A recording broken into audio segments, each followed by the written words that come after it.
sabe ¿Serio? cómo nos va en el... No va a ser posible porque la sesión de teoría es a la 1, a las 2 recién estaremos acabando. Voy a ver, déjame, quizás podamos hacerle, pero es solamente hoy día. Ah, ya está bien, profesor. Ya, ok. Hacia Australia, ¿no? De oeste hacia este, se llama Alisios. Tú tienes tu nombre. Ok, le decía que el tema que vamos a desarrollar como la primera unidad es masas de agua y nos va a llevar 3 semanas. Y en cuanto al contenido, vamos a ver definición de oceanografía, que ya, bueno, ya vamos a comentarlo. Importancia de la oceanografía química y biológica, el planeta Tierra, su ubicación en el sistema planetario solar, movimiento, comportamiento del agua respecto al movimiento de la Tierra, luz, temperatura salinidad, densidad, distribución térmica global, comportamiento térmico atmosférico, comportamiento térmico de la hidrósfera, movimientos geostróficos, corriente de mareas, olas, vientos, salinidad y densidad. Esos son todos los contenidos que vamos a desarrollar en esta primera unidad.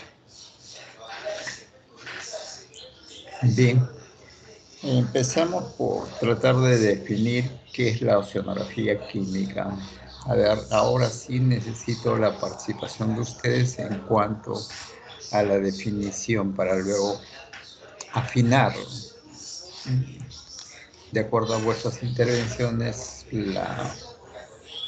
la definición de oceanografía química. Bueno, en realidad la oceanografía es la ciencia que se encarga de estudiar, o esta disciplina que se encarga de estudiar mares y océanos, ¿no? Y se va subdividiendo dependiendo qué aspecto del mar y el océano va a evaluar en oceanografía física, aspectos físicos que abordan el mar los mares y océanos, la oceanografía química, luego la parte de fenómenos químicos, oceanografía biológica, oceanografía geológica. Entonces, esas son las disciplinas básicas que tiene la oceanografía, ¿no? Entonces, ya teniendo ese marco general, ¿cómo podemos definir la oceanografía química? ¿Qué vendría a ser la oceanografía química?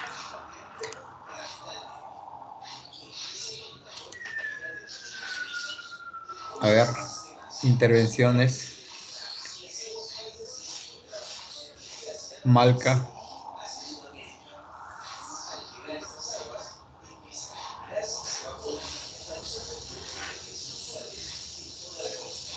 Malca, ¿me escuchas? Sí, señora, buenas tardes. Buenas tardes. ¿Cómo podrías definir a la oceanografía química? ¿Qué vendría a ser la oceanografía química? Vendría a ser, la oceanografía química vendría en sí a estudiar más que todo las variables que hay en el mar peruano, en el mar en general, mejor dicho, donde podría enfatizar en los nutrientes, carbonos o diversas cosas que conocemos como en baja radiación con los cambios físicos o químicos que hay en esto. Correcto. Entonces, la oceanografía química va a estudiar las variables químicas que se dan en los mares y océanos.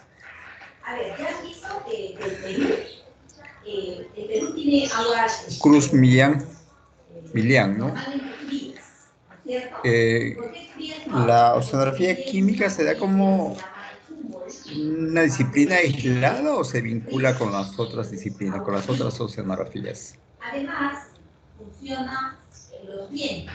Los vientos empujan el agua caliente Cruz, ¿me escuchas? Y lo lleva hacia Australia. Lo lleva. El viento es muy grande y muy fuerte y lleva el agua hacia Australia. Y a nosotros nos toca aguas frías. Esos vientos que lo llevan el agua caliente. Buenas tardes, ingeniero. ¿Cómo está? Buenas tardes. Ingeniero, no estoy agregado en el grupo de Teams que soy. Por ese motivo recién me he conectado, porque recién me han pasado el link del grupo. Todavía no estoy agregado al grupo y recién me he conectado. Ya está bien, pero ahorita estás en la sesión. Lo que quiero saber es, tu compañero ha dicho que la oceanografía química estudia todas estas variables químicas que se dan en los mares y océanos. Ahora la pregunta es, ¿estas variables solamente se dan como fenómenos aislados o se asocian a los otros componentes de la oceanografía? No, sí, se asocian con la oceanografía física, también biológica. Ya. Se asocian eh, en lo que sería física, puede ser la temperatura del mar, la salinidad, la densidad del mar, y en la química, el afloramiento y eso, ¿no? Sí, efectivamente, hay una situación de un vínculo bastante estrecho entre la oceanografía física y la oceanografía química. Como decías, si vemos el factor calor, por ejemplo, va a afectar el aspecto de salinidad. La salinidad es el contenido de sales minerales que tiene el agua de mar. Si vemos un factor como es físico, que es la temperatura, así como hemos visto que afecta a la salinidad, también va a afectar a los gases disueltos, al oxígeno. Entonces, en ese marco, por ejemplo, de cómo afecta la temperatura al oxígeno, armas, ¿de qué manera afectaría la temperatura al oxígeno?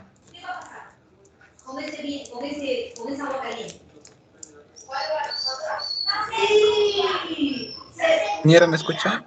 Sí, sí, te escucho, fuerte y claro. La temperatura del oxígeno, ¿no? Sí, efectivamente. Bueno, lo que sucede es que al aumentar la temperatura disminuye el oxígeno en el agua, ¿no? Cuando está disuelto en el agua. Puede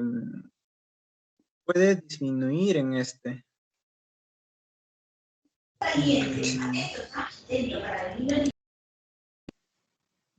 A ver. A ver, ¿cómo sería?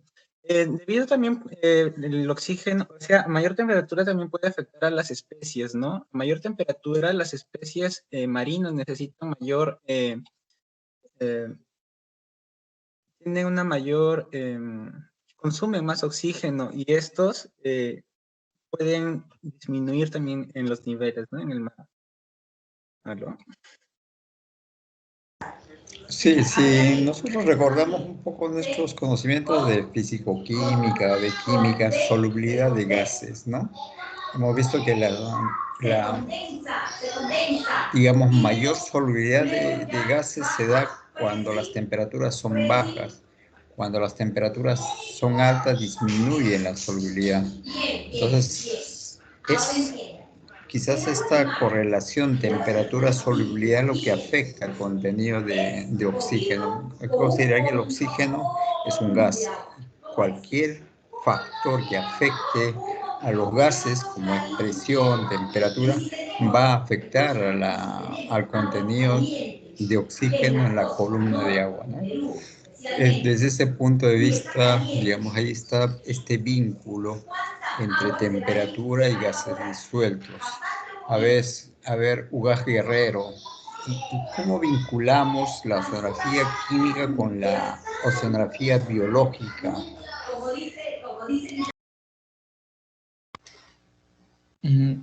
Justo lo que dijo el compañero Bruno Armas, sí,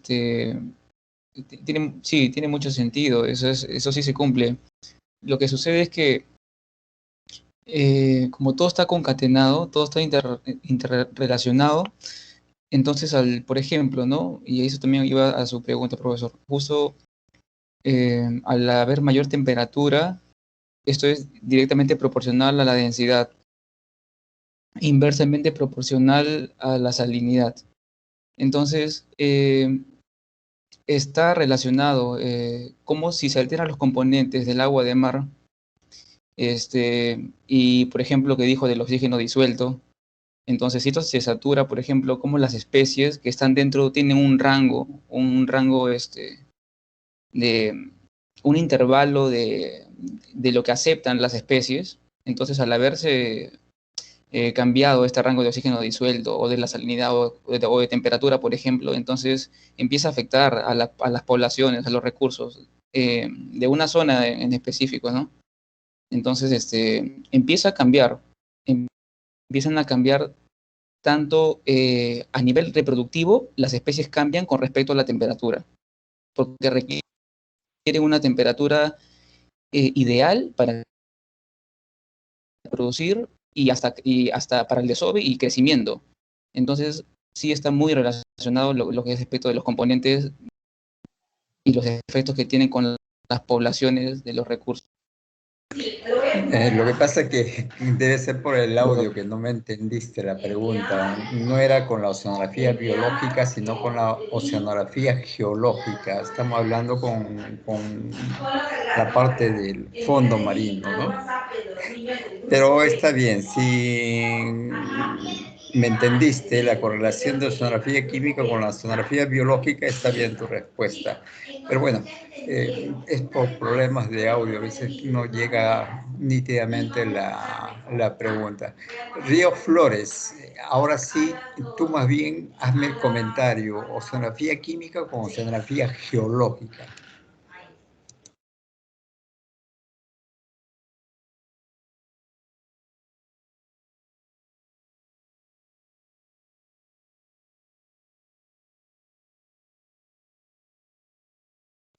Se me fue a Río Flores. Debe tener problemas de audio. A ver, Juárez, la misma pregunta.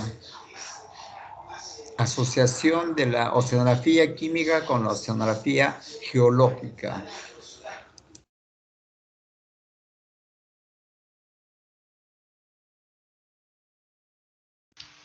Ingeniero, disculpe, me botaron de la reunión. ¿Quién te votó? Yo no. No, así apareció, me apareció como que se lo ha eliminado de la reunión. Qué extraño. Alguno de tus compañeros. Lo que pasa es que no he puesto limitantes a tus compañeros. Bueno, ya que estás nuevamente, ¿me puedes responder, Río Flores, este vínculo que hay entre la oceanografía química y la oceanografía geológica? A ver, la oceanografía química,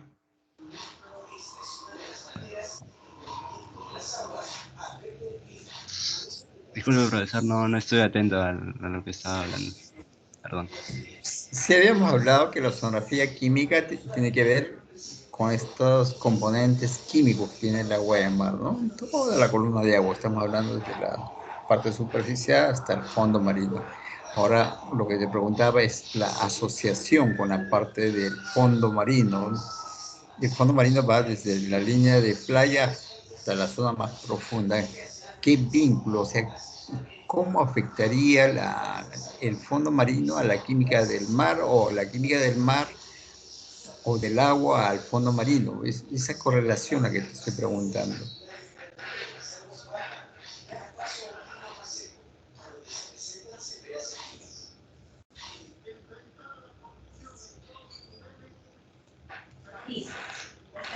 Juárez. Entonces, una de las causas por las que llueve intensamente. Falta analizar la otra causa. La otra causa de cambio climático lo vamos a ver mañana. Juárez. Sí, ingeniero, se me escucha. Sí, te escucho. Necesitamos los materiales. Bueno, pensando que como ustedes también están hablando sobre una oceanografía geológica, pero sabemos que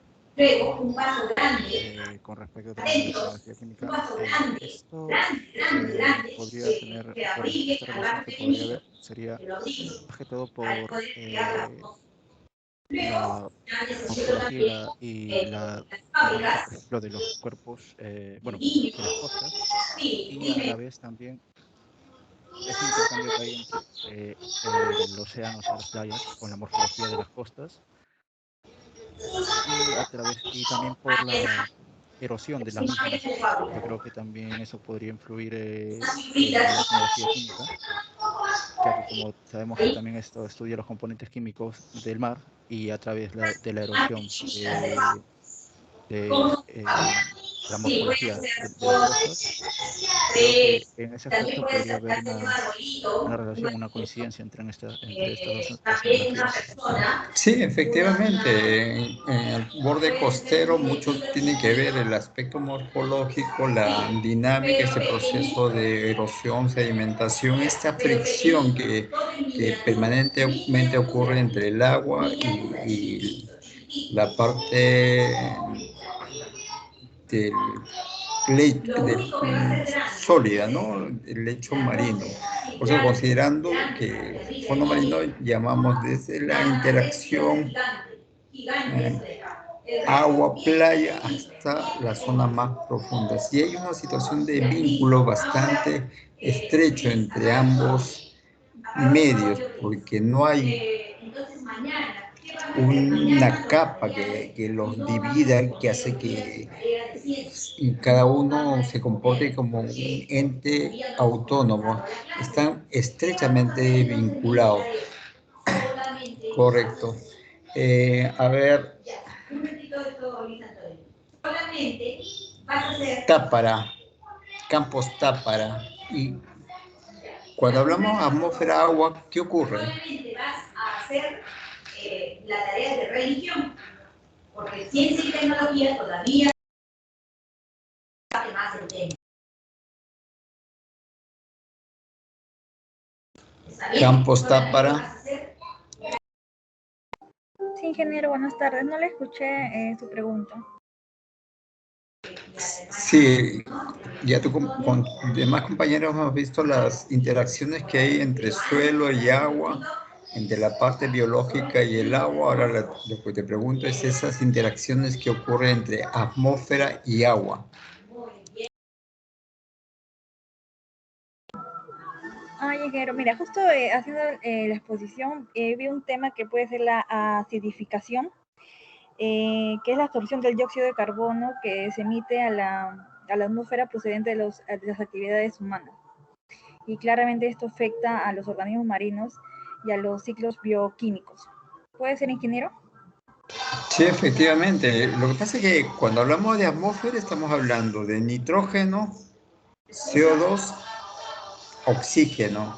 Entonces, como está sobre la columna, sobre la superficie del agua, hay también una situación de intercambio de componentes. Cuando la concentración aumenta en el agua, aporta hacia la atmósfera gases.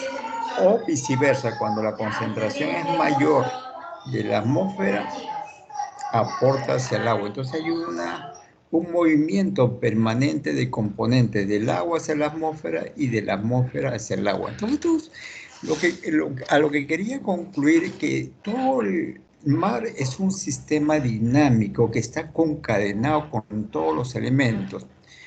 La parte sólida, la parte gaseosa, la parte líquida, atmósfera, hidrósfera y geósfera, ¿no?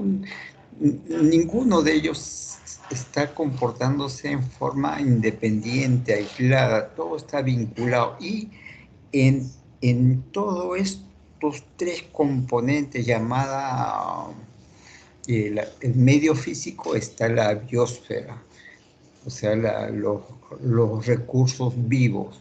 Entonces, ya hay interacciones también con los recursos vivos. Por eso, cuando hablamos de estudio de la oceanografía, tenemos que abocarnos ya dentro de un enfoque ecosistémico, ya no en forma independiente, individual. Vamos a tratar, sí, algunos fenómenos en forma, porque el tema lo exige así en forma de, eh, individual, ¿no? Pero ya saben que está concadenado con los otros aspectos, ¿no? Bueno, creo que es suficiente para poder haber definido la oceanografía química y la importancia que ésta tiene. Entonces, ahora sí desarrollemos el tema de masas de agua. Ese es el objetivo en el cual vamos a plasmar todo el estudio de oceanografía química y biológica, el ámbito espacial que enmarca nuestro mar territorial. Y no solamente, digamos, tiene una connotación nacional la asignatura, sino también tenemos que tener una visión global, porque muchos de ustedes no van a trabajar estrictamente en el Perú, muchos de ustedes van a migrar a otros países, o por las cuestiones laborales también van a ir moviéndose de un espacio a otro. Entonces, la conversación tiene que ser a nivel global, como lo vamos a ver más adelante, ¿no? Pero definitivamente dándole la relevancia que corresponde al mar territorial, los recursos que compartimos en este gran ecosistema llamado Humboldt con Chile y otros recursos que se localizan en la zona norte que lo compartimos con el Ecuador, en lo que llamamos especies transzonales, ¿no?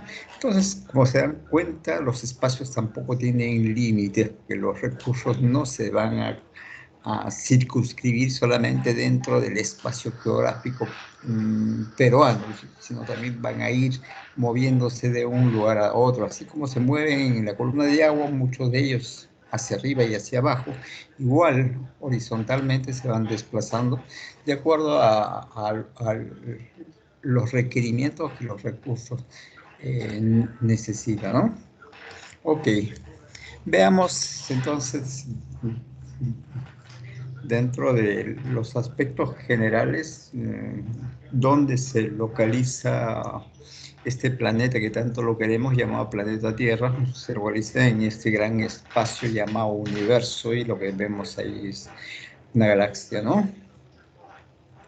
Y ahí tenemos otra imagen de otra galaxia. Entonces,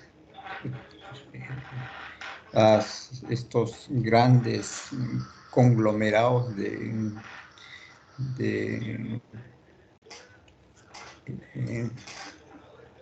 planetas, estrellas, satélites, etcétera, pues van generando estas figuras, estas concentraciones a las cuales hemos ido llamando galaxias, y a todo le llamamos Vía Láctea, ¿no? Este es lo que se tiene la teoría de cómo se generaron las estrellas, los planetas, ¿no? La famosa teoría del Big Bang, una gran explosión. No hay forma de comprobarlo, por eso queda en teoría, pues. Y a ver si algún día lo llegamos a definir con precisión, ¿no? Pero bueno, por ahora no nos preocupa. Creo que hay mayores problemas que tenemos que visualizar, que estar preocupándonos de cómo se generaron los planetas y las estrellas, ¿no? Bueno, acá tiene otra imagen de una explosión y la gran cantidad de partículas que se generan alrededor de esta gran explosión, ¿no? Así como hablan de una explosión y generación de estos tipos de partículas, también hay una situación de implosión, o sea, hablan de la absorción de todos estos cuerpos errantes o con trayectorias definidas hacia núcleos que le han denominado los agujeros negros. Bueno, hay una serie de misterios que hay gente que está tratando de estudiarlos y definirlos, ¿no? Pero bueno, nos quedamos con esta situación del Big Bang, que fue la que generó el planeta Tierra, ¿no?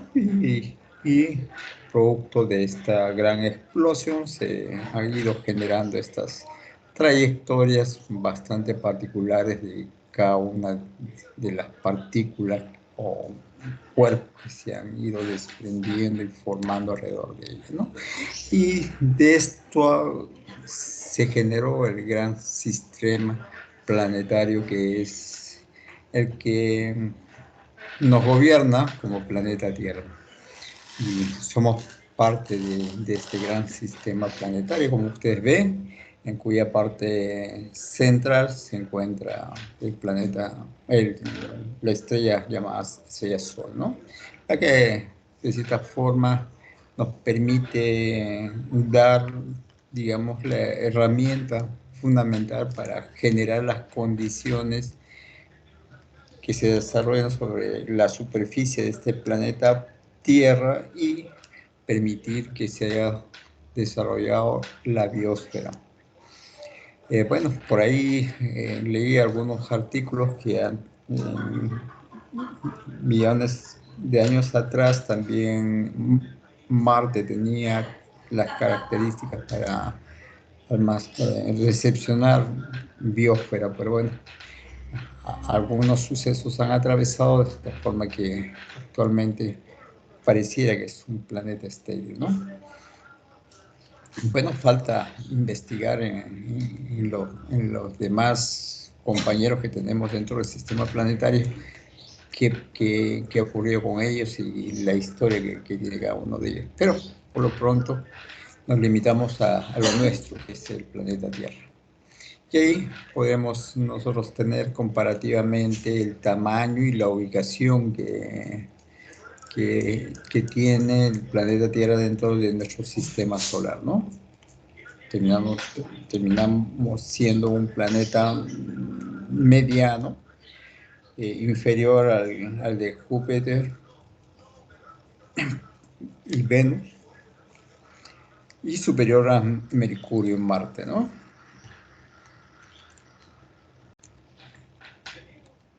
Es la trayectoria que tienen los diferentes planetas alrededor de nuestro sistema solar. Y ahí tenemos el planeta Tierra, juntamente con los demás planetas que nos acompañan. Trayectorias elípticas, no necesariamente, porque consideren que este es como que primero una imagen en un solo plano, pero cada una de ellas pues va tomando direcciones completamente diferentes y pareciera que todos tienen una trayectoria en un solo plano. No es así, cada uno va tomando diferentes planos en su trayectoria, pero no coincidentes, porque si no, imagínense, estaríamos en el riesgo de colisión unas con otras. Realmente la organización de este universo es tan perfecto que ha permitido ese diseño de estas trayectorias de tal forma que no permite, digamos, esta situación de coincidir en un mismo punto y generar una gran colisión. No, imagínate, pues sería el fin nuestro y el fin quizás del sistema solar. Pero lamentablemente eso sí no puede ocurrir con los cuerpos errantes llamados cometas, ¿no? Es así, cada uno pues tiene una trayectoria caprichosa y va desviándose de acuerdo a los obstáculos que va encontrando en su camino, ¿no? Y bueno, no sé, puede ser que más adelante pues coincida alguna trayectoria de uno de ellos pues, con la que corresponde al planeta Tierra, como en la historia de nuestro planeta ha ocurrido esas colisiones y que en algunos casos ha sido tan catastróficos por el tamaño que estos cuerpos errantes han tenido, ¿no? Pero bueno, el riesgo sigue siendo permanente, así que nada está dicho. Ok, seguimos. Este es el planeta Tierra. El planeta Tierra tiene un satélite llamado Luna. Y incluso, así como hemos visto que hay una situación de vínculo bastante estrecho entre la parte física, geológica, la parte atmosférica, también hay una situación bastante estrecha entre el comportamiento del mar con la luna. A través de la posición lunar se dan las diferentes mareas, igual con la posición del sol. Entonces, esa situación de enfoque ecosistémico abarca hacia también dentro de su ámbito espacial hacia el Sol y la Luna. Entonces, no se circunscribe nada más que hacia lo que ocurre dentro del planeta Tierra. Dependiendo de qué fenómeno se trate, pues nos extendemos a la Luna, nos extendemos hasta el Sol. Entonces, incluso cuando hablamos del fenómeno temperatura, ¡plum!, inmediatamente nos extendemos hacia el Sol. O sea, no queda como un núcleo independiente nada más que la Tierra. O sea, hay una situación de comunicación con el astro rey. Correcto. Y este es el giro que va tomando el planeta Tierra, ¿no? Por este giro, ¿qué fenómeno se da?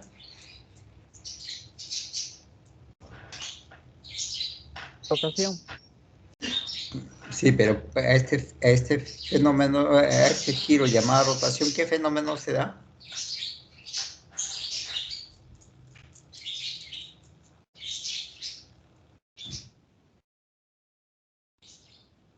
Uy, uy, uy. El día y la noche, ¿no? Justamente por el fenómeno de rotación se da el día y la noche. Y por el fenómeno de traslación se dan los cambios estacionales, que es el tema que van a desarrollar en la parte práctica, me van a exponer en la parte práctica, que es lo que les había dejado la clase pasada. Entonces, esta es una imagen del planeta Tierra desde un satélite, ¿no? Así es como se puede desde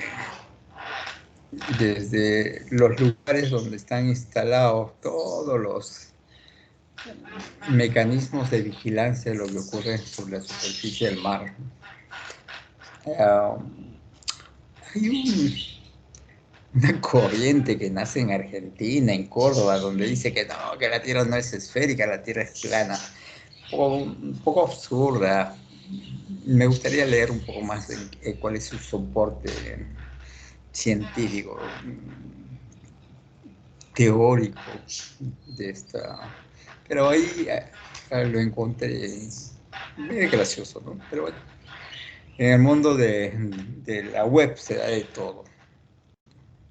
En algún momento saldrá un loco de por ahí y va a decir, no, ni siquiera es plano, no es esférico, sino es cúbico. Bah, cualquier cosa en la web puede soportar. Ya lo hemos vivido con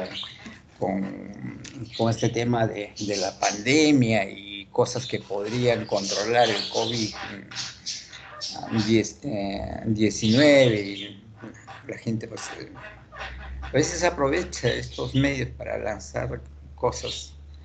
Y como no hay forma de refutarlos inmediatamente, pues se aprovechan de eso, ¿no?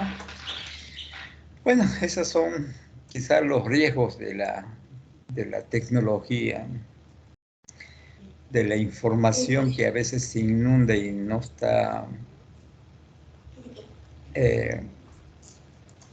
digamos, soportada en fuentes creíbles, ¿no?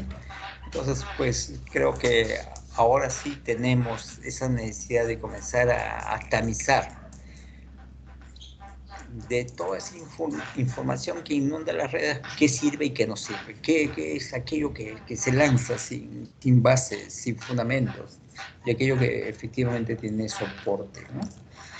Y aquí, ya no es el movimiento traslacional, pero se dan cuenta cómo se va generando en el propio movimiento rotacional el día y la noche. Y también tenemos esta trayectoria elíptica alrededor del Sol, que es lo que llamamos el movimiento traslacional, ¿no? Entonces, son estos dos tipos de movimientos que tenemos, la rotacional y la transnacional. La rotacional que va generando el fenómeno del día y la noche, y la rotacional que genera los fenómenos del día y la noche, y la translacional la que genera los cambios estacionales. ¿Se está grabando? Por favor, porque a veces me olvido del tema de la grabación. Sí, sí se está grabando, ingeniero. Ya, correcto, gracias.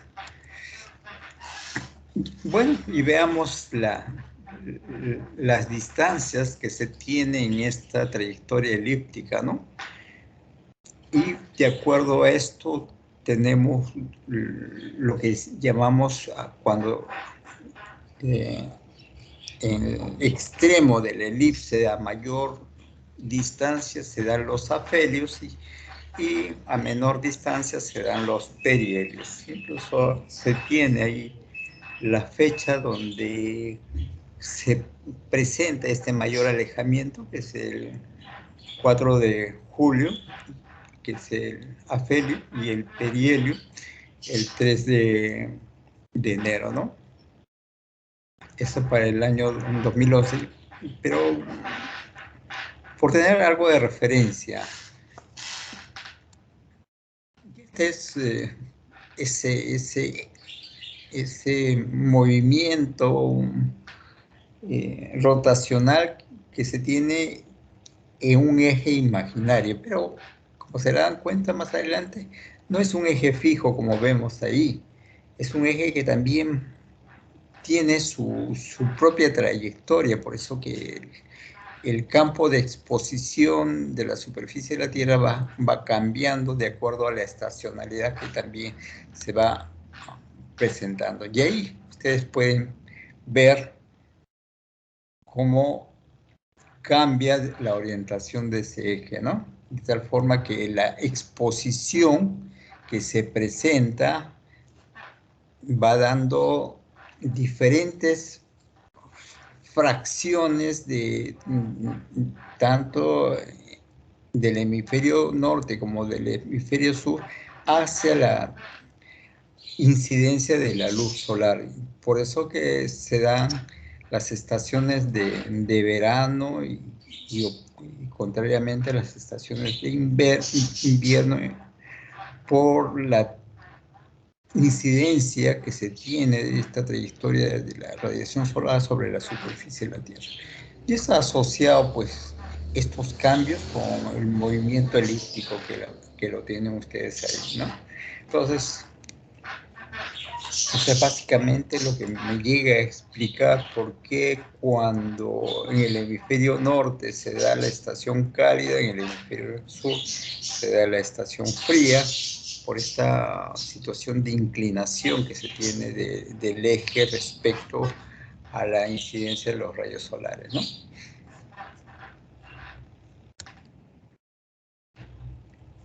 Y aquí tenemos también esa ruta que va siguiendo ese eje teórico que se tiene tanto en el hemisferio norte como en el hemisferio sur, y la trayectoria del satélite que se tiene respecto a la misma curvatura que va generando este eje, ¿no? Y eso es lo que habíamos visto, el fenómeno de rotación, lo que va a generar lo que llamamos el día y la noche. Y aquí lo que vemos es los cambios estacionales que se presentan por efectos del movimiento translacional. Entonces, claramente tenemos los solsticios y los equinoccios, ¿no?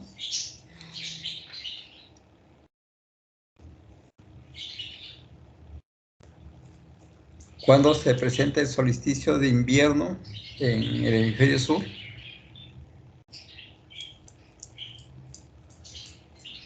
¿24 de junio? Junio. ¿Y el solsticio de verano en el hemisferio sur? Aquí está. Que vendría a ser en diciembre. Junio, el invierno, el solsticio de invierno y el solsticio de verano en diciembre. Contrariamente, en el hemisferio norte, el solsticio de verano se da en junio y el solsticio de invierno se da en diciembre, ¿no? Y tenemos los equinoccios de primavera y de otoño, ¿no?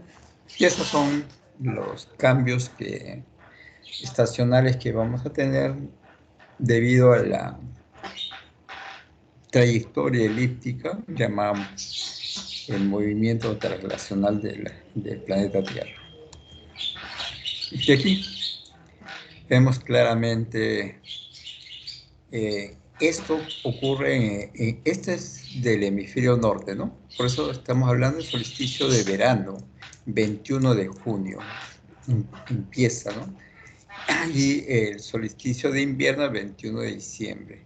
Tenemos el equinoccio de primavera, 21 de marzo, y equinoccio de otoño, el 23 de septiembre. Cambiamos, porque estamos en la posición inversa al del hemisferio norte, y para nosotros vendría a ser, aunque claro, y está claro, lo que corresponde al verano, y nosotros corresponde al invierno. Y lo que corresponde aquí es solsticio de verano, ¿no? 21 de junio, en nosotros sería el solsticio de invierno. Y aquí es el solsticio de invierno y a nosotros nos corresponde el solsticio de verano. Sí, estaba en la diapositiva sus equivalencias. Ok. Y ahí tienen las fuentes de las diapositivas de donde se han derivado muchas de las imágenes, ¿no? Calentamiento terrestre. Cuando hablamos de la fuente térmica principal que tiene la Tierra, hablamos del planeta Sol, ¿no? O de la estrella llamada Sol. ¿Sí? La principal fuente térmica que se tiene en el planeta Tierra. ¿Será la única fuente térmica o habrá algunas otras fuentes térmicas también en el planeta Tierra? Al debate.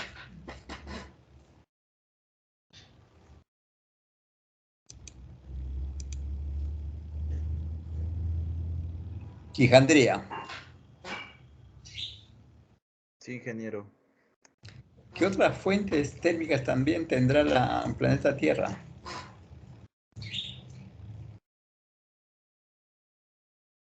Porque hemos dicho que la principal es la que proviene del Sol. ¿Qué otras fuentes térmicas también tendrá el planeta Tierra? El núcleo interno. Ya, ok. ¿Qué más? De calor exclusivamente, ingeniero. Así es.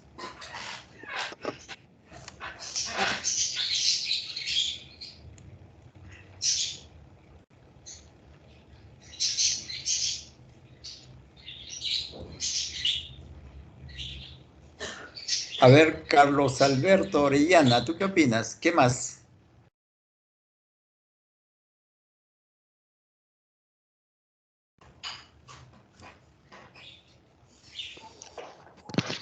Ingeniero, buenas tardes. ¿Qué tal? ¿Qué tal? ¿Cómo estás?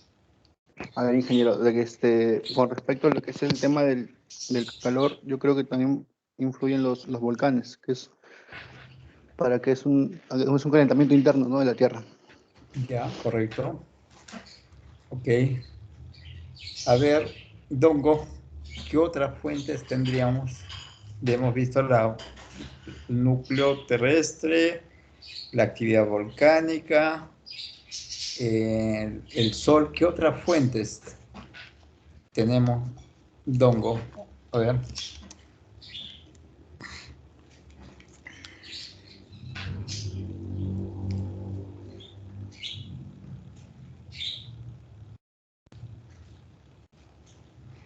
¿Me escuchas? Sí. Sí, ingeniero. Ujú. Otras fuentes de energía.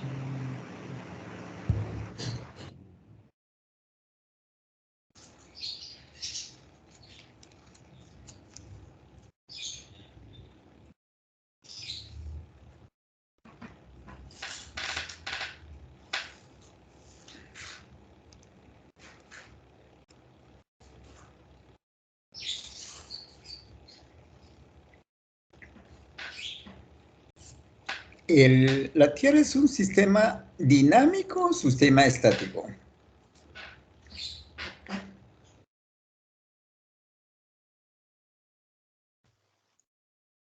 ¿Dinámico? Dinámico. Dinámico. Si tú friccionas una mano sobre la otra, ¿qué va a ocurrir?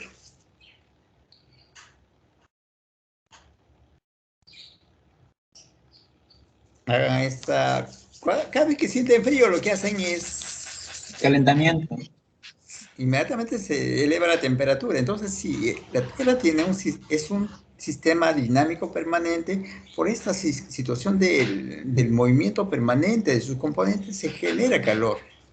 Si fuera estático, sería frío como la luna. Entonces, esa también es una fuente de calor. ¿Qué otra fuente de calor tendríamos, aparte de este componente dinámico, de esta generación de calor por el sol, la actividad volcánica? ¿Qué otra fuente también hay de generación de calor? Con el dióxido de carbono. El dióxido de carbono, sí, efectivamente. Y ustedes lo han vivido. Cada vez que se meten a las instalaciones de un cine, con la concentración de gente, pues inmediatamente ven que la temperatura comienza a subir, ¿no? Por la presencia de CO2 en el campo atmosférico que se tiene ahí confinado en esa sala de cine. Entonces, los gases también, sobre todo el CO2, que tiene esta capacidad de almacenar calor, pues genera también. Y la vida, ¿ustedes creen que genera calor?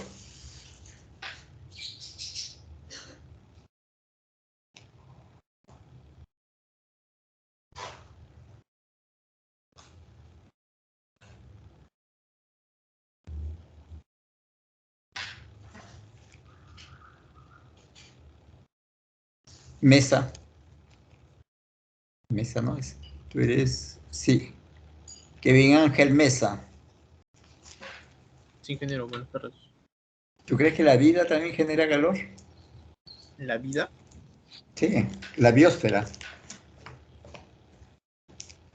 Sí, tiene una capa que es caliente. Claro, hay procesos de la biosfera, sobre todo la descomposición, que hay liberación de calor. Entonces, como se dan cuenta, pues como fuente de calor pues, tenemos diferentes orígenes, pero el principal es el Sol, ¿correcto? Seguimos. La Tierra pues no es una esfera, es un esferoide, y ahí tienen el diámetro ecuatorial y el diámetro polar, ¿no? Las diferencias que se tienen entre ambos diámetros. Como le digo, no es una esfera, es un esferoide. Y la inclinación, pues 23.4, 23 grados, 4 minutos, ¿no? Y ahí tienen estos diámetros, tanto polar como en la zona de los meridianos, ¿no? Debido a esta forma que tiene la Tierra, no llega en forma pareja la temperatura. Y eso es algo que echa abajo también esta teoría que la Tierra es plana, ¿no? Si la Tierra fuera plana, pues todo se calentaría en forma homogénea. Imposible, con tantos años que tenemos ya, con la vigilancia de la Tierra, ¿cómo se les ocurre lanzar esta teoría que la Tierra es plana, ¿no? Bah, estamos regresando a la Edad Media, pero mucha internet, que en vez de hacernos ver con proyecciones a futuro, algunas personas pues, van en retroceso, ¿no? Y ese es un fiel testigo que la Tierra tiene esta forma esférica y claramente pues tenemos las zonas frías. ¿Por qué el polo norte y por qué el polo sur es frío? Esa es la pregunta.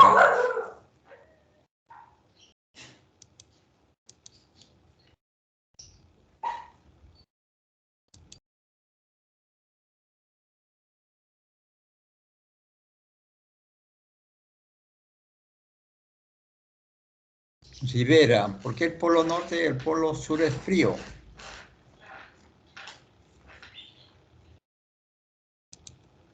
Regresamos a la diapositiva.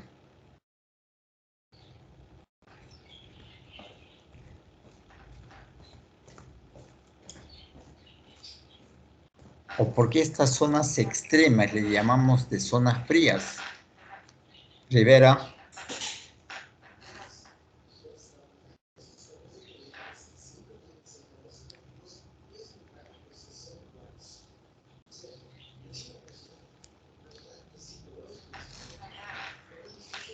¿Qué pasó, Rivera?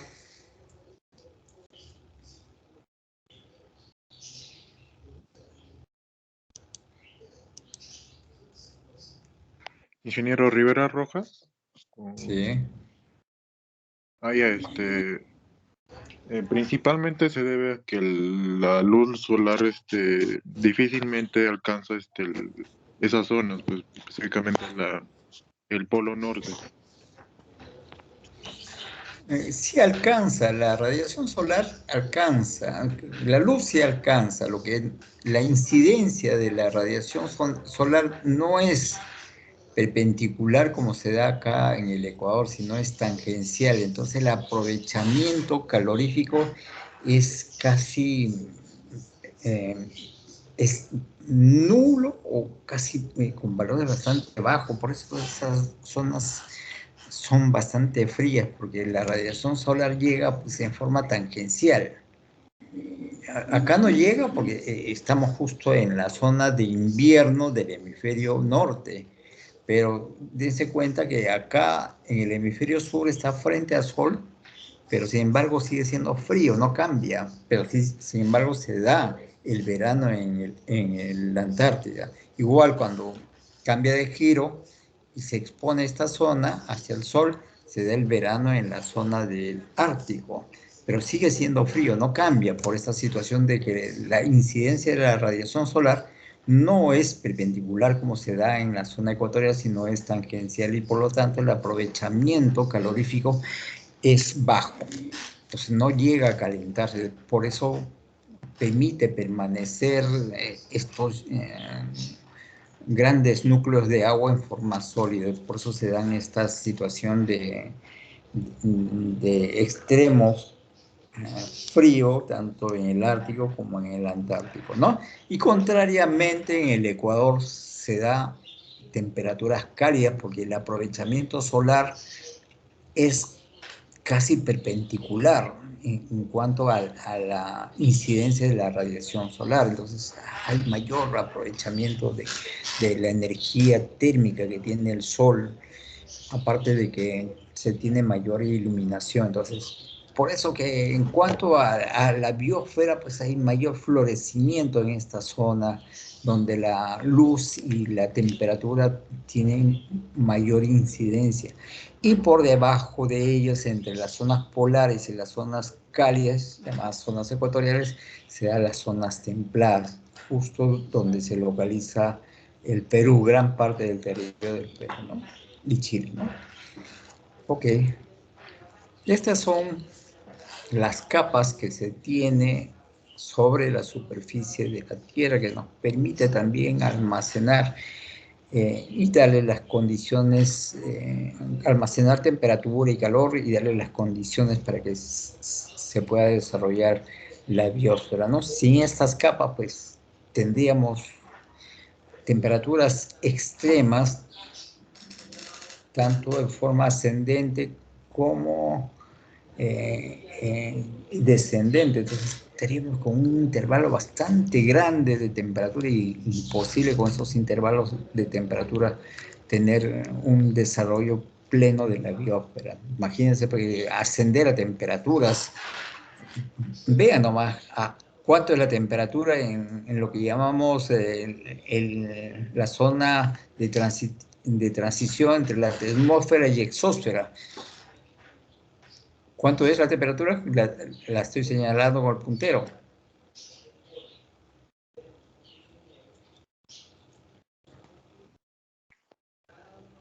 Mil centígrados. 1000 grados centígrados. Entonces nosotros estamos viviendo a temperaturas en promedio, estamos hablando de 20 grados centígrados, la temperatura promedio donde se desarrolla la biosfera, ¿no? Solamente a 12 kilómetros de altitud, ¿cuánto es la temperatura? 60 grados. Y luego desciende menos 60 grados, ¿no? Luego desciende, aumenta a menos 5, otra vez desciende a menos 95 y asciende a 1000 grados centígrados, a 500 kilómetros de altitud. Entonces, a mayor altitud nosotros vamos a tener una situación de descenso de la temperatura. Por eso que la temperatura en Lima, por decirles, estamos en 20 en promedio y en Puno están en 12, 15, porque está a mayor altitud. Porque a mayor altitud la temperatura va a descender. Y si seguimos ascendiendo, la temperatura va descendiendo mucho más. Por eso que si uno estaría en la altura de crucero de un avión, fuera del avión, termina congelado. Por eso mucha gente que a veces se ha ido como polizón en las zonas donde guardan a las llantas, a los neumáticos del avión, cuando han aterrizado, han terminado como cubos de hielo, han caído así como bloques en la pista en el momento del aterrizaje. ¿Por qué? Porque no han podido soportar estas bajas temperaturas, ¿no? Por eso que los aviones tienen todo este sistema de aislamiento, tanto térmico como acústico, para permitir que la gente que está viajando internamente pues no tenga problemas de desbalance térmico. Y imagínense todo lo que tiene como dispositivo una nave que va a salir de estas capas de la Tierra y se va a ir al espacio exterior. O sea, no solamente tiene que atravesar temperaturas bajas, estamos hablando de menos 60, menos 95, sino también atravesar esta temperatura de 1000 grados centígrados a más, ¿no? Entonces, pues, tiene que tener una construcción que pueda ir manejando estos cambios térmicos sin producir debilitamiento de su estructura externa o ir deshaciéndose conforme va atravesando una capa de sistema protector externo, ¿no? Para poder, al final, pues atravesar todo esto. Ok. Esta situación de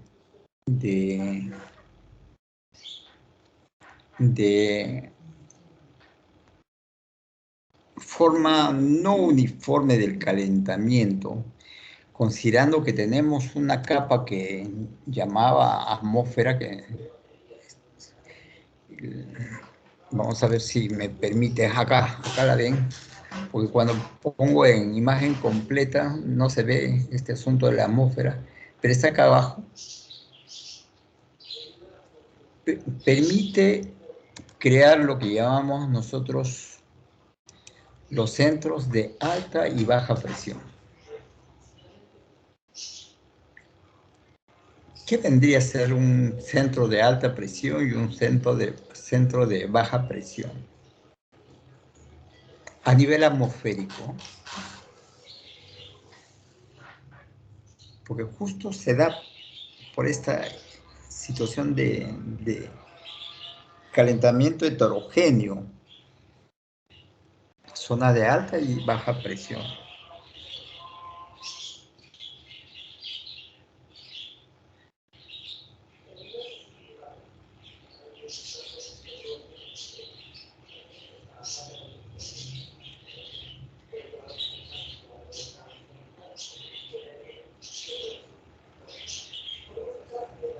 A ver. Cualquier alumno, por favor. Quiero escucharlos. Disculpe, ¿puedo anticiclones? ¿Qué dices? No te he copiado. Que los de alta presión se llaman anticiclones. Al margen del nombre que le vamos a poner, pero ¿por qué decimos zona de alta presión? ¿A qué se debe que se da una zona de alta presión?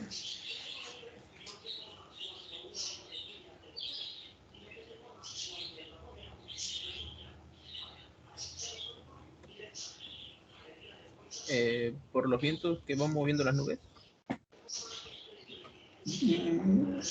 Bueno, debido a la alta presión y a la baja presión se da este fenómeno de vientos. Si no hubiera zonas de alta, las masas de aire no se mueven. Entonces, hay un principio de la termodinámica que se trata de alcanzar el equilibrio. Entonces, siempre va a haber una migración de una zona de alta hacia una zona de baja para alcanzar el equilibrio. Usted sabe que nunca se llega a alcanzar este equilibrio, pero debido a estas diferencias de concentraciones, se dan estos movimientos, y justamente el movimiento de masas de aire llamadas vientos se dan por la presencia de una zona de alta y una zona de baja. ¿De dónde van a migrar las masas de aire? ¿De la zona de baja hacia la alta o de la alta hacia la baja? De la alta hacia la baja.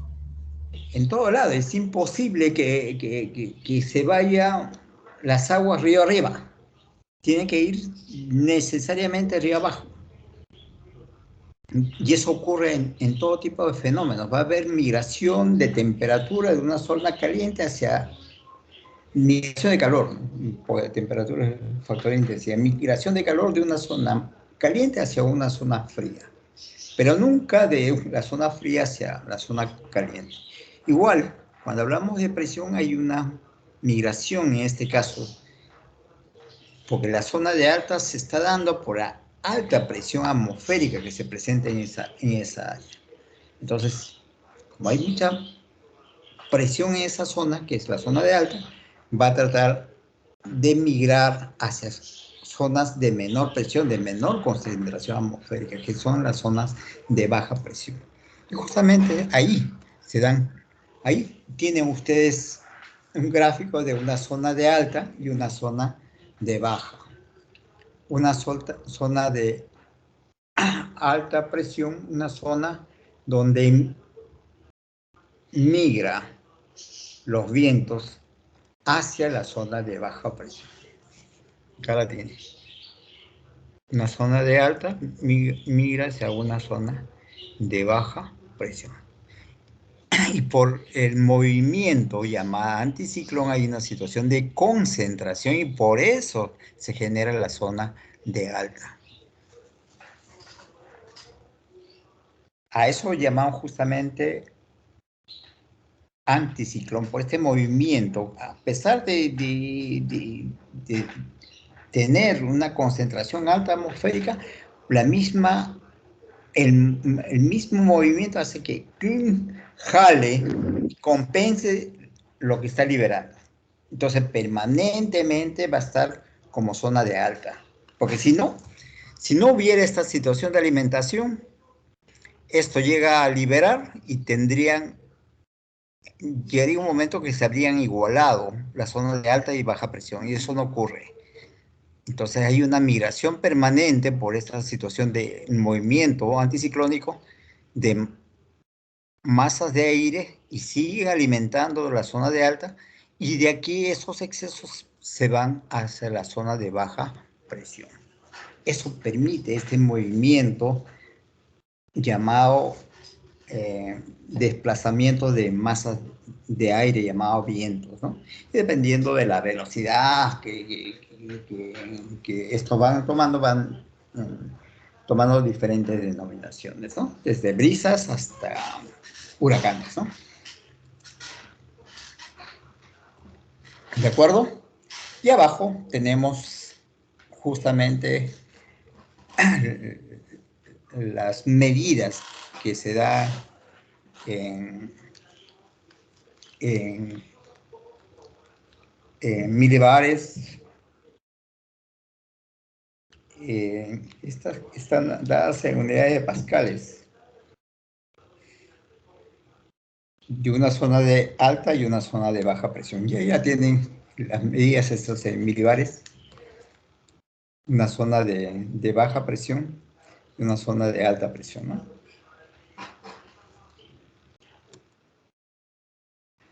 Y aquí podemos definir dónde se encuentran las zonas de alta y baja presión a nivel global.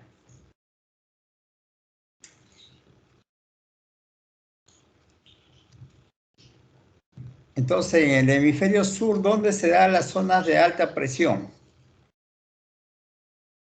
Llamada anticiclón.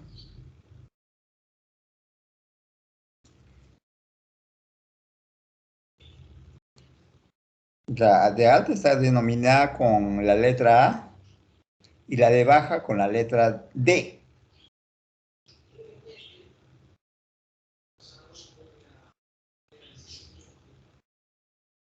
Entonces, ¿dónde se está dando las zonas de baja presión?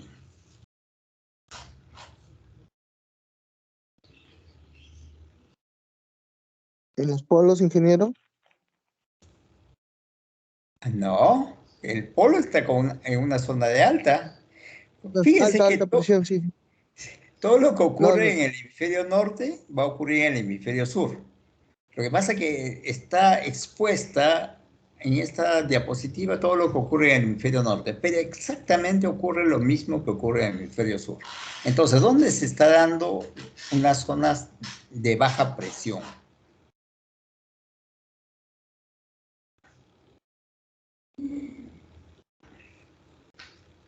La parte de depresión subpolar y la depresión ecuatorial. Justo en esta zona roja, ¿no? E inmediatamente de la zona polar. Son zonas de baja presión. Y en las zonas subtropicales se dan zonas de alta. Por eso se presentan estos vientos, que le llamamos vientos alisios. Vientos alisios del norte y vientos alisios del sur, que son esta migración de los vientos que se dan o masas de aire que se dan de la zona de alta hacia la zona ecuatorial, que es una zona de baja. Lo mismo que ocurre acá en el hemisferio norte ocurre también en el hemisferio sur. Entonces tienes doble dirección de los vientos que se orientan en este caso hacia el noreste y hacia el suroeste en el hemisferio norte. En el hemisferio sur tenemos hacia el noroeste y hacia el suroeste de la zona de baja. La del noroeste se van con dirección hacia el Ecuador y la del sureste hacia la zona subpolar. Entonces, esto me va a generar todos estos movimientos, toda esa zonificación de modificación y zonificación terrestre y todo el régimen climático global que yo tengo por este comportamiento de esta forma bastante heterogénea de calentamiento global y la presencia de estos núcleos llamados zonas de alta y baja presión. Ahí la tienen un gráfico plano, una zona de alta y una zona de baja. Acá tenemos el anticiclón del Pacífico Sur y por debajo a inmediaciones de la Antártida una zona de baja. Y acá está la zona de baja ecuatorial. Por eso los vientos alisios van a ir de este sector de alta hacia la zona ecuatorial, de esta zona de baja hacia la zona polar. Y eso ocurre también en el hemisferio norte. O sea, ambos espacios tienen el mismo comportamiento. Tenemos un anticiclón, una zona de alta, el anticiclón del Pacífico Sur, y aquí tenemos un anticiclón llamado del Chaco, ¿no? que se encuentra compartiendo entre Brasil, Bolivia, Paraguay y Argentina, ¿no? Esa zona de alta. Y también tenemos otra zona de alta en la zona del Atlántico. Y luego ya nos vamos al África. Dentro que corresponde al Pacífico Sur. Seguimos avanzando, tenemos en las inmediaciones de Australia, entre África y Australia y el mismo Australia. Es la zona de alta. Y ya ven en las zonas de baja. Y esto, lo que les comentaba, ¿no? Estas zonas de alta me generan estos movimientos de masas de aire llamados vientos alisios del norte y alisios del sur. ¿Por qué serán importantes los vientos alisios, tanto del norte y del sur? Para nosotros, por ejemplo, ¿por qué es importante los vientos alisios?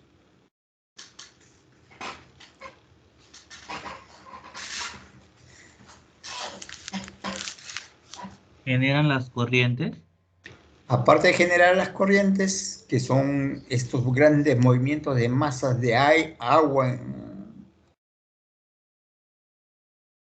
otro fenómeno va a generar los vientos alisios, sobre todo en el caso del Perú-Chile, y nos da la oportunidad de ser un país rico en recursos hídricos.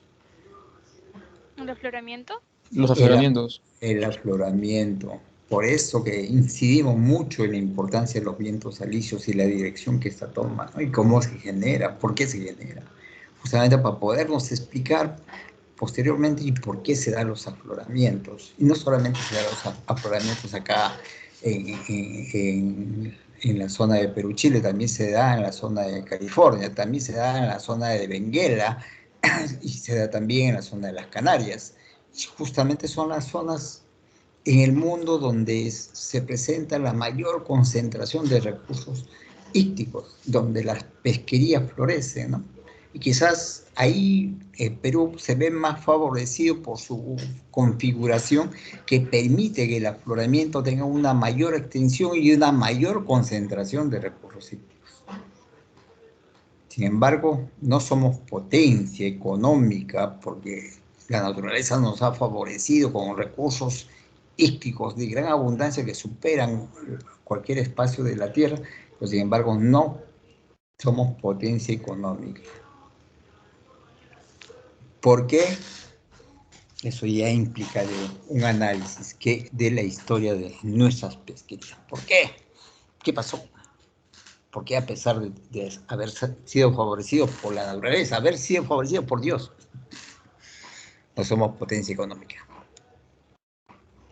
Este término de Dios lo estoy poniendo por poner, no voy a pensar que soy de la línea escolástica, no, para nada.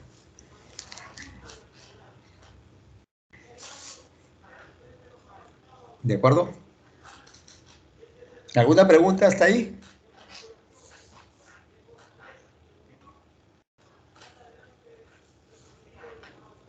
¿Todo ha quedado claro?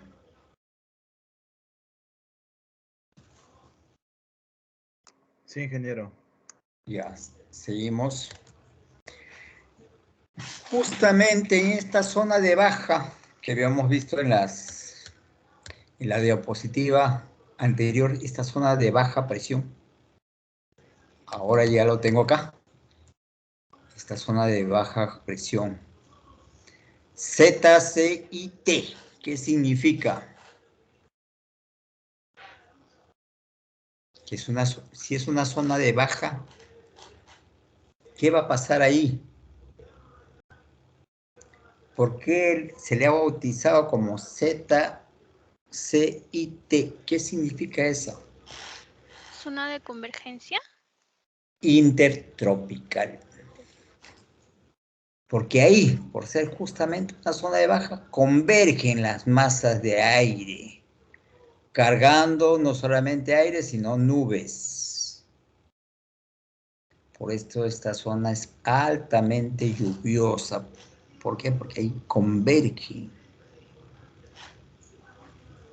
¿Será la única zona de convergencia? También habrán visto que a continuación de la zona, en las zonas subpolares también hay una zona de baja, también hay otra zona de convergencia, también son zonas de alta pluviosidad.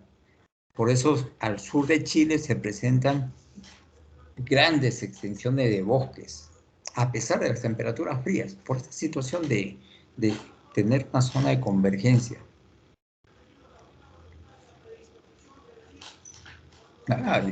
Cuando viajé a Chile, yo decía, ¿y por qué se da esta situación? Hasta que recién viendo este tema de la diferencia de presiones, recién me puede dar la explicación por qué esos grandes proyectos de hacer bosques en esa zona sur chilena se da, ¿no? Y las condiciones climáticas y las condiciones ambientales son propicias para ese tipo de desarrollo de proyectos. Ellos han inundado de bosques toda esa zona. Han sabido aprovechar el poco espacio que como territorio tiene Chile. Pero bueno, ya sabemos por qué se está dando esta zona de convergencia intertropical, ¿no? Y ahí tenemos justo este cambio térmico que me va a generar los diferentes cambios estacionales, tanto en el hemisferio norte como en el hemisferio sur. Y permanentemente esta zona ecuatorial, a pesar de tener escasos desplazamientos, termina siendo zona de convergencia intertropical y permanentemente hay abundancia de lluvias.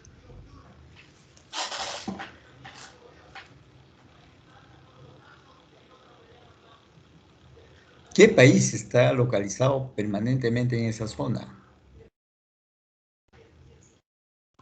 En América Latina.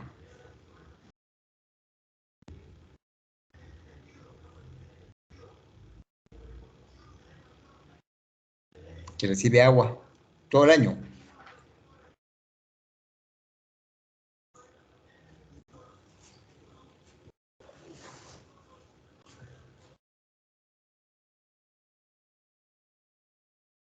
Ahí lo ven, toda esta zona del Caribe.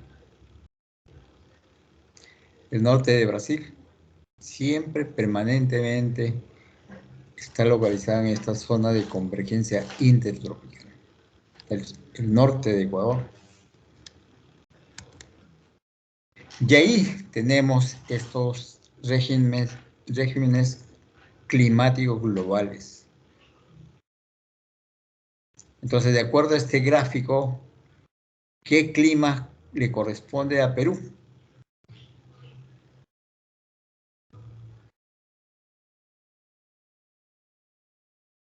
Desértico. Desértico, de alta montaña, algo de tropical y ecuatorial, ¿no? Entonces ese es el régimen climático que nosotros tenemos de acuerdo a este gráfico. Y aquí lo que les hablaba de la localización de los centros. Aquí tenemos el centro anticiclónico llamado el anticiclón del Pacífico Sur. Y este es el anticiclón del Chaco, ¿no? El anticiclón de Santa Elena.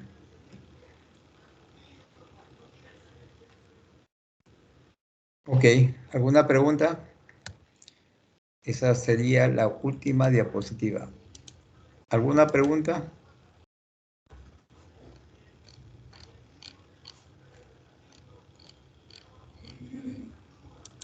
Creo que sí nos da tiempo para el grupo que me pidió exponer.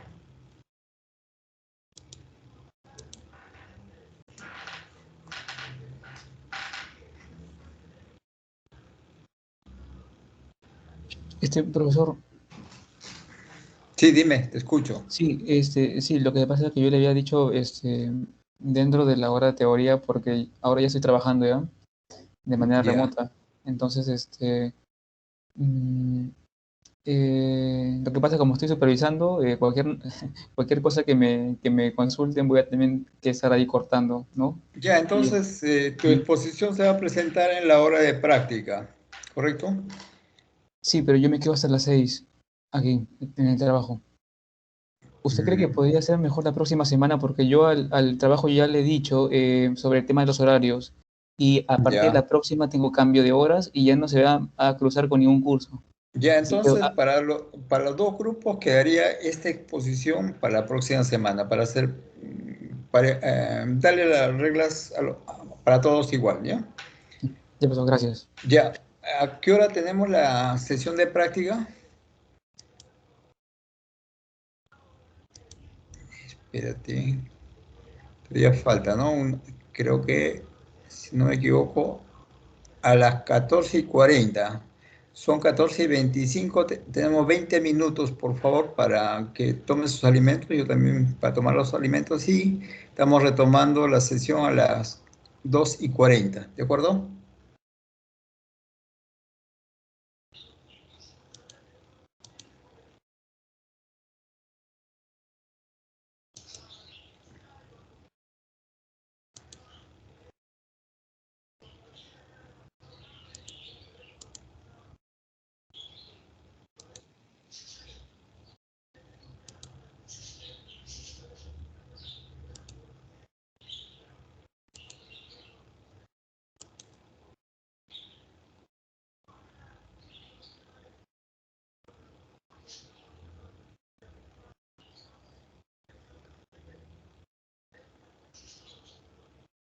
Quijandría, ¿me escuchas?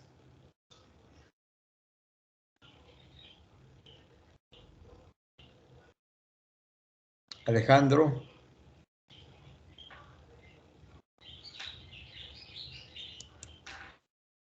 Perdón, ingeniero, voy al baño.